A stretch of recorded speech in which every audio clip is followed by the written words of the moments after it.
रूस में प्रधानमंत्री मोदी ने खेला बहुत बड़ा गेम। शी जिनपिंग की साजिश हुई नाकाम, लगा झटका।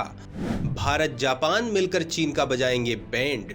दोस्तों, भारत चीन के बीच जंग जैसे हालात बने हुए हैं। दुनिया भर में चीन भारत के खिलाफ साजिश करने की कोशिश करता है, लेकिन भारत की मजबूत विदेश नीति की वजह से उसकी दाल नहीं गल पाती है। चीन ने श्रीलंकाई पोर्ट हम्बनटोटा पर कब्जा करके भारत को चुनौती देने की कोशिश की, तो भारत के उद्योगपति अडानी ने इजराइल के दूसरे सबसे बड़े पोर्ट को खरीदकर चीन की नाकाबंदी कर दी। नेपाल, बांग्लादेश, श्रीलंका सबको अपने जाल में फंसा रहा है चीन, लेकिन एक एक करके इन देशों को भी समझ में आ रहा है कि भारत का साथ छोड़ना कितना खतरनाक हो सकता है। चीन ने अपना सिल्क रूट बना के भारत को घेरने की कोशिश की, तो भारत ने अपना ऐतिहासिक मसाला रूट तैयार करना शुरू कर दिया। अफगानिस्तान के खजाने को लूटने के लिए चीन ने तालिबान से नजदीकी बढ़ाने की कोशिश की, तो भारत ने अफगानिस्तान में अपना दूतावास खोल के चीन को झटका दे दिया। इस बीच चीन रूस से नजदीकी बढ़ाकर खुद को बहुत बड़ा सूरमा समझ रहा था, लेकिन भारत ने ऐसा तगड़ा झटका दिया है, चीन पागल कुत्ते की तरह घूम रहा है। सवाल उठता है कि भारत ने ऐसा क्या कर दिया है? भारत एक एक करके चीन की दुखती रग पर पैर क्यों रख रहा है? चीन भारत के कदम से बिलबिला क्यों उठा है? तो दोस्तों, इस बारे में जानने के लिए पूरा वीडियो ध्यान से देखिए, गर्व से आपका सीना चौड़ा हो जाएगा। दोस्तों, व्लादिवोस्तोक रूस का वह शहर जिस पर चीन की नजरें हमेशा से गड़ी हैं। भारत के प्रधानमंत्री नरेंद्र मोदी यहाँ पर ईस्टर्न इकोनॉमिक फोरम को संबोधित करने वाले हैं। चीन ने इस कार्यक्रम में हिस्सा लेने के लिए अपने सबसे महत्वपूर्ण शख्स को भेजा है। इस बात से ही अंदाजा लगाया जा सकता है कि कहीं न कहीं चीन को अब इस हिस्से को लेकर घबराहट होने लगी है। रूस के पूर्व में स्थित इस जगह से भारत के कई हित जुड़े हैं। आप इसे रूस का बलूचिस्तान कह सकते हैं, यानी यह रूस की वह जगह है जहां पर संसाधनों की कमी नहीं है, लेकिन अभी तक इसका सही उपयोग नहीं हो सका है। भारत ने अब इस जगह में अपने हितों को साधने के लिए एक ऐसा प्लान बनाया है जो चीन के कब्जा करने के सपनों को हमेशा के लिए चकनाचूर कर देगा। सवाल उठता है कि चीन रूस के इस इलाके में कब्जा क्यों करना चाहता है? वो इसके लिए क्या दावा करता है? तो दोस्तों, व्लादिवोस्तोक 160 साल पुराना शहर है और साल 2020 में चीन ने इस पर अपना दावा ठोक दिया था। सन 1860 में चीन को ब्रिटिश और फ्रांस की सेना से अफीम युद्ध में शिकस्त का सामना करना पड़ा था। चीन के एक जर्नलिस्ट की माने तो रूस ने इस पर कब्जा किया हुआ है। उन्होंने लिखा था व्लादिवोस्तोक, जिसका शाब्दिक अर्थ है पूरब का शासक, और उसका इतिहास सन 1860 से है, जहाँ रूस ने यहाँ पर एक मिलिट्री बंदरगाह बना लिया था। लेकिन शहर हाइशियन वाई था और यह चीन की जमीन थी। उनका कहना था कि रूस ने चीन के साथ हुई असमान संधि के जरिए इस पर कब्जा कर लिया था। चीन का दावा है कि व्लादिवोस्तोक 19वीं सदी में चीन की सीमा में था। व्लादिवोस्तोक मंचूरिया राज्य के किंग साम्राज्य का हिस्सा था और इस समय इसका नाम हाइशियन वाई था। लेकिन सन 1860 में रूस ने इस पर आक्रमण किया और इस पर कब्जा कर लिया। अब इसे लेकर क्या है भारत का प्लान? भारत के प्लान से चीन को तगड़ा झटका क्यों लगा है?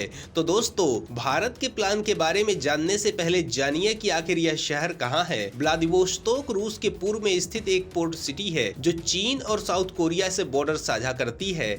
यह जगह ट्रांस सर्बियन रेलवे टर्मिनस भी है जो इसे मॉस्को से जोड़ता है। रूस की राजधानी मॉस्को से अगर ट्रेन के जरिए यहाँ से निकला जाए तो एक हफ्ते में व्लादिवोस्तोक पहुंचा जा सकता है। व्लादिवोस्तोक जापान के समुद्र के साथ तटीय सीमा साझा करता है। साथ ही यहाँ पर एक सेंट्रल स्क्वायर भी है। इस सेंट्रल स्क्वायर पर हर साल उन रूसी सैनिकों को श्रद्धांजलि दी जाती है जिन्होंने जापान के साथ युद्ध में अपनी जान गंवा दी थी। यहाँ से ईस्ट चाइना सी काफी पास है, जिस पर चीन और जापान दोनों ही दावा ठोकते हैं। चीन हमेशा से संसाधनों से भरे पूरे हिस्से पर गंदी नजर रखता आया है। चीन के मंसूबों पर पानी फेरने के लिए भारत ने जो प्लान बनाया है उसका नाम है चेन्नई व्लादिवोस्तोक मैरीटाइम कॉरिडोर। इस कॉरिडोर के जरिए तमिलनाडु की राजधानी चेन्नई को रूस के इस शहर से जोड़ना है। इस नए सी रूट के बाद रूस और भारत के बीच ट्रांसपोर्टेशन में 24 दिनों का समय ही लगेगा। अभी यूरोप के रास्ते आने वाले सामान को भारत और रूस तक पहुंचने में 40 दिन का समय लगता है। साल 2019 में जब पीएम मोदी ने ईस्टर्न इकोनॉमिक फोरम में शिरकत की थी तो उसी समय इस पर चर्चा हुई थी। पीएम मोदी ने रूस के इस हिस्से के विकास के लिए $1 अरब की मदद देने का ऐलान किया था। व्लादिवोस्तोक प्राकृतिक संसाधनों का खजाना था। इसके बाद भी रूस की अर्थव्यवस्था में सिर्फ 5% योगदान ही कर पाता है। इसके अलावा यहाँ के लोगों का रहन सहन स्तर भी देश के बाकी हिस्सों की तुलना में काफी निम्न है। 1990 के दशक में जब सोवियत संघ का पतन हुआ तो व्लादिवोस्तोक से काफी लोग लोग पलायन कर गए। सोवियत संघ के पतन के बाद भारत वह पहला देश था जिसने व्लादिवोस्तोक में अपना दूतावास खोला था। इसके बावजूद भारत ने यहाँ पर कभी निवेश नहीं किया। कोई प्रोजेक्ट साल 1990 में भारत ने साखलिन में 20% हिस्सेदारी खरीदी थी, वह भारत का इकलौता निवेश था। चीन की भूख को खत्म करने के लिए भारत ने जापान को भी साथ लाने का मन बनाया है। साल 2020 में भारत के विदेश मंत्री एस जयशंकर ने इस पर एक बयान दिया था। उन्होंने कहा था, रूस के एकदम पूर्व में आर्थिक सहयोग की संभावना है, क्योंकि भारत ने यहाँ और प्रशांत द्वीप के कई प्रोजेक्ट में शामिल होने की इच्छा जताई है। हमने यहाँ पर पार्टनरशिप के साथ ही राजनीतिक कदम भी रख दिए हैं। अगर भारत जापान को साथ लेकर आता है तो ये मास्टर स्ट्रोक होगा, जिसके बारे में कभी नहीं सोचा गया था। रूस हमेशा से ही हिंद प्रशांत क्षेत्र में शामिल होने से हिचकता रहा है।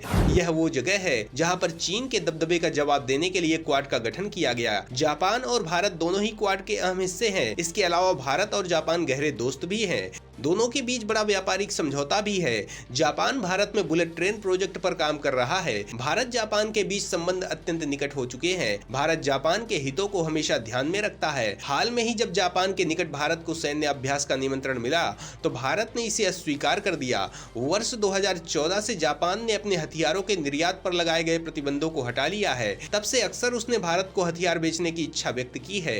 अब तक हथियारों का सौदा नहीं होने की मुख्य वजह जापानी पक्ष द्वारा प्रौद्योगिकी हस्तांतरण को लेकर आनाकानी और भारतीय पक्ष की मूल्य निर्धारण संबंधी चिंताएं हैं। फिर भी जापान के लिए भारतीय हथियार बाजार सबसे आकर्षक हो सकता है, क्योंकि सऊदी अरब के बाद भारत दूसरा सबसे बड़ा हथियार आयातक देश बनकर उभरा है। दोनों देशों के बीच आपूर्ति और मांग की इन प्रबल संभावनाओं के कारण उन्हें अपनी चिंताओं और बाधाओं को दूर करना चाहिए। इसके अतिरिक्त यदि दोनों देश भारत की मेक इन इंडिया पहल पर विचार करें कि वे जापानी तकनीकी हस्तांतरण के साथ रक्षा बिक्री या उत्पादन को कैसे इसमें शामिल कर सकते हैं, तो ये फायदेमंद होगा। पिछले दशक में मोदी और शिंजो आबे ने जिस रिश्ते को आगे बढ़ाया उसे नवीनीकृत करने की जरूरत है। यदि भारत जापान साझेदारी को हिंद प्रशांत क्षेत्र में क्षेत्रीय सुरक्षा और समृद्धि को बढ़ाना है तो अब समय आ गया है। दोस्तों, अगर जापान भारत के कारण रूस के करीब आता है तो चीन अकेला रह जाएगा और ये भारत की बहुत बड़ी रणनीतिक विजय होगी।